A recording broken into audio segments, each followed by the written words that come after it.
Bugün ошақта çak isteyimiz. Çakçakka birinci 5 yumurta koşamız.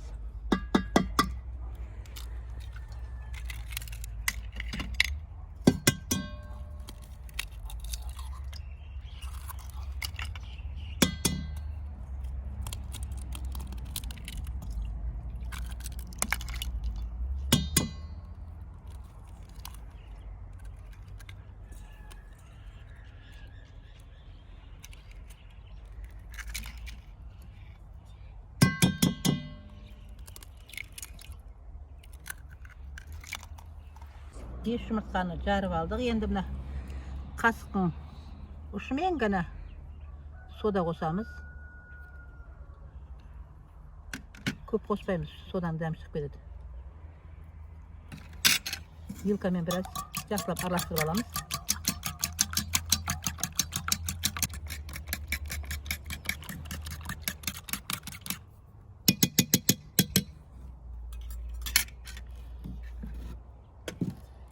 Енді 200 граммдық стаканмен 3 стакан ұн саламыз. Бисмиллахиррахманиррахим.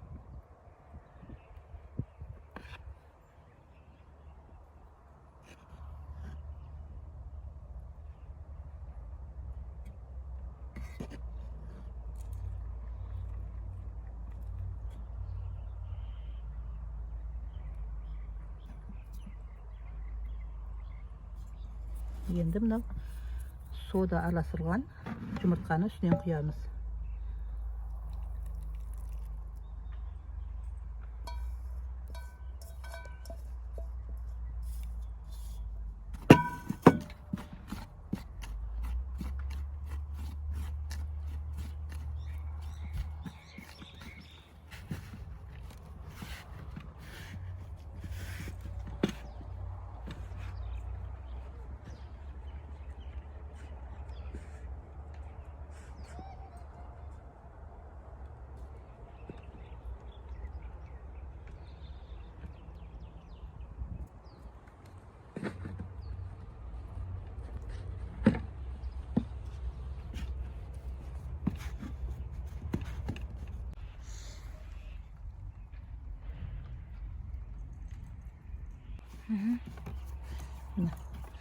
Қамырымыздың әбден үйін қандырып елеп аламыз.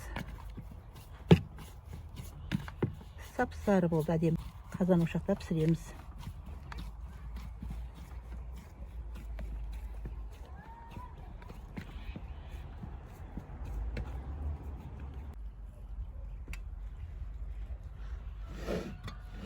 Он 15 минутқа қойып қоямыз.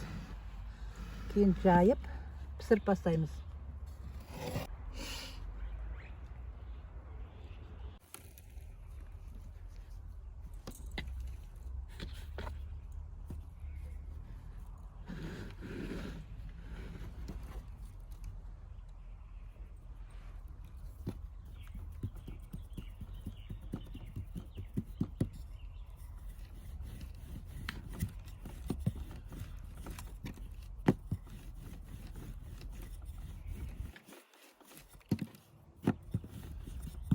Çakçağımızı jayıp alamız.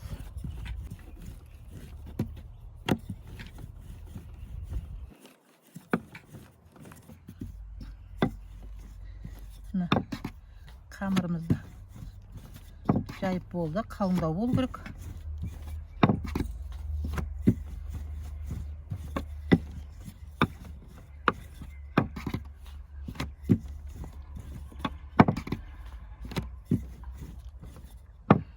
Қалыңдығы мынандай болу.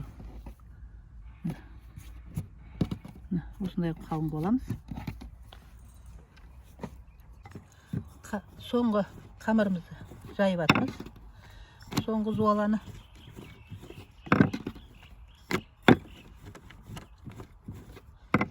Қалыңдығы мынандай.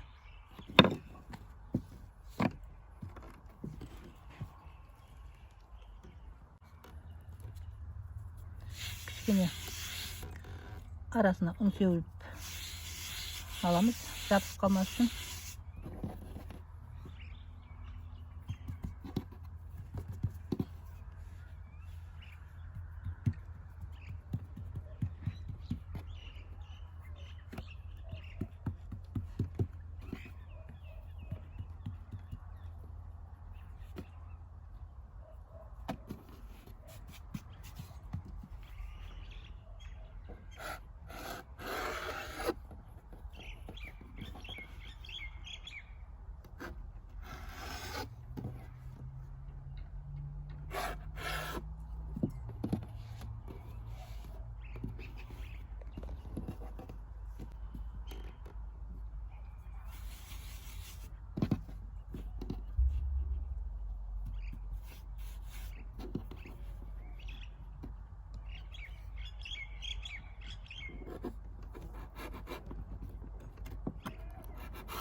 soğanға қамырларын kesіп жатырмыз.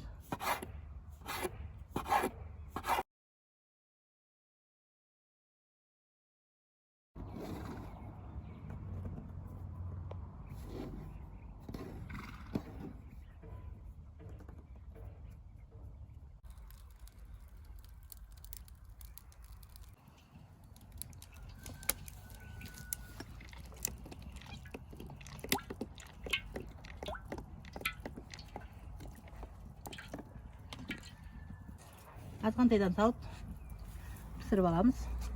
Bismillahirrahmanirrahim. Қатты қызартып жібермейміз.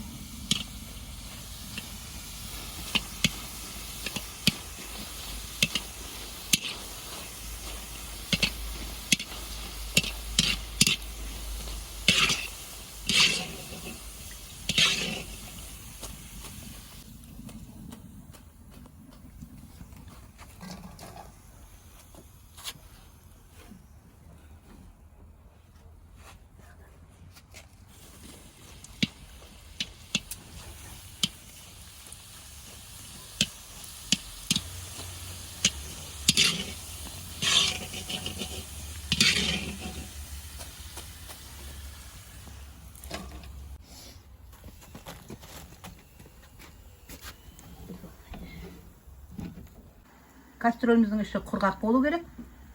1 стакан шекер саламыз.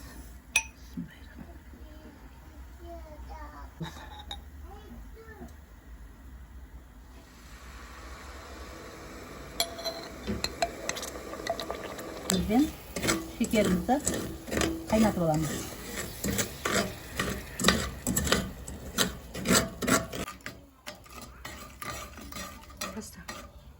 Шекермен әселді қайнаттық. Қазір дайын болған білу үшін кішкене суға тамызып көреміз. Қолға жабысатындай болып болса, қазір ол дайын болғаны. Қазір көреміз.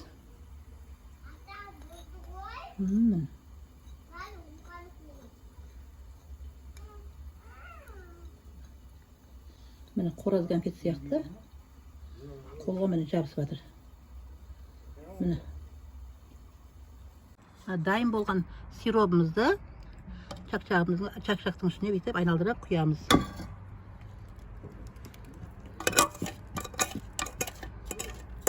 Жақсылап араластырып аламыз.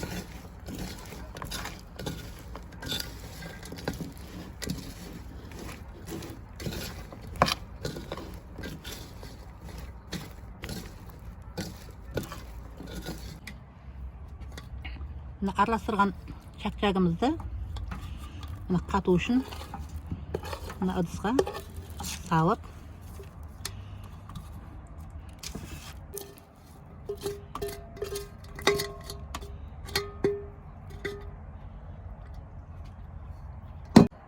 енді қазір қолымызды кішкене суға батырып аламыз да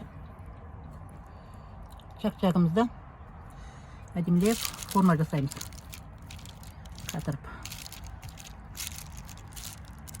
суға батырып аламыз.